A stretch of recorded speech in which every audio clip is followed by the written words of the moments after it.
Greetings, fellow Dowsing fans. Have you ever wondered about doing some decluttering in your house or your apartment, but you keep thinking, what if I get rid of something and I need it later?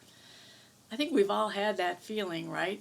And it's just, you have that doubt, and what happens is you never get to the decluttering because you're thinking, I might make a wrong decision, an unwise decision.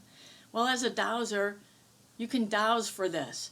And I will say that I have dowsed to declutter so much in my house. And far as I know, I've never needed anything in the past. And those of you who are not dowsers, just quick definition, dowsing is just a simple way to connect into your intuition and find out the information you need, especially from your subconscious mind, which just loves to bring up all kinds of weird fears and distrust and things like that, but you can't identify it. You just know something doesn't feel right. It's lurking in your subconscious mind, and dowsing will find it for you.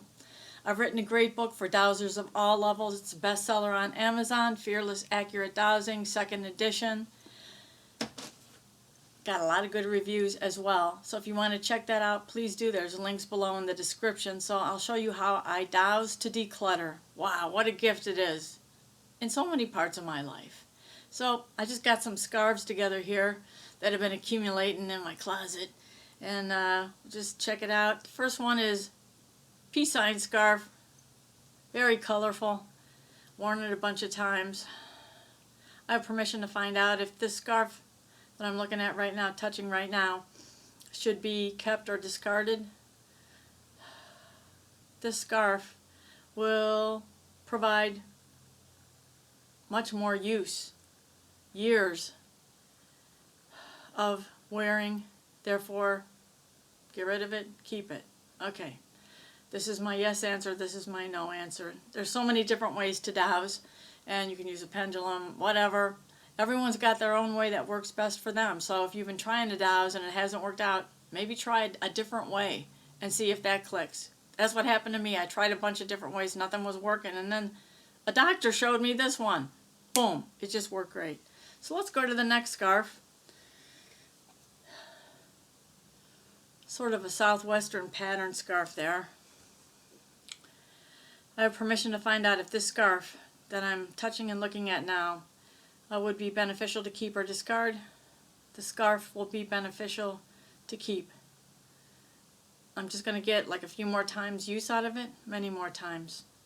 Okay, that's good. So there's another one that fell to the floor. That could be a sign in itself, right? This scarf I have had, I think, since the 1980s, and I've worn it so many times, and it's just been, I don't know, just a fun scarf. And I guess it's vibrating with a bunch of past memories, yes, but I've tried it on a bunch of times, and I'm not sure. So let's just check into this scarf. I have permission to find out if I should keep or discard this scarf. I will get more wear and more use out of this scarf today or any time in the future. Nope. Has this scarf served its purpose in my life, in my wardrobe? But I feel like I'm going to give away a whole bunch of great old memories if I give away this scarf. Okay, so it's a figment of my imagination, I guess. Anyway, that's how I figure out what to keep and what to let go. You can also do something like you can douse for if it's supposed to be discarded, should you recycle it, give it to charity, or just throw it out? It's up to you. Dowsing is such a great gift to give to yourself, and I highly recommend it. Thank you so much for watching. Happy decluttering to you. Happy dowsing to you. You're a treasure to this world, so remember to provide self-care for yourself. Love yourself. Peace out. Namaste. Subscribe to my bi-monthly newsletter and get 10 free chapters of Fearless Accurate Dowsing. There are links to all my Amazon books on the homepage, emorescue.com. Thank you.